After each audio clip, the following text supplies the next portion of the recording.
आखिर वही हुआ जिसका हौसियों ने इंतबाह दिया था।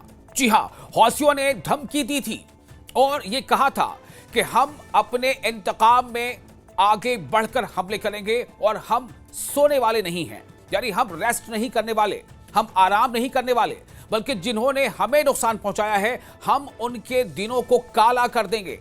आपके लिए आगे कैसे दिन होंगे? ब्लैक डेज होंगे। यह धमकी दी थी हौसी फाइटर्स ने, हौसी मिलिशिया ने। यह धमकी किसे दी थी? इस्राइल को दी थी।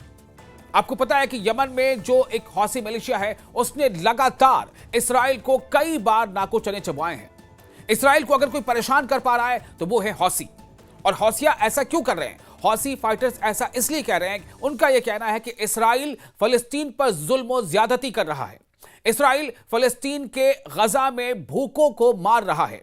जो बेबस, जो कमजोर लोग हैं उन्हें गोलियों का निशाना बना रहा है। हौसियों ने कहा था कि हम बदला लेंगे।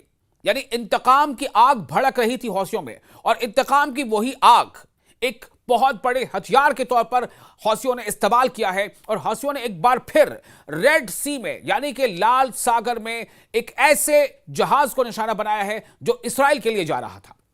यानी ये अब कहा जा सकता है कि तीसरा या चौथा ये हमला है, यानी चौथी जहाज ये है जिस पर इस्राइलियों ने, जो इस्राइल बाउंड ये जहाज था, और इस पर हौसियों ने हमला कर दिया।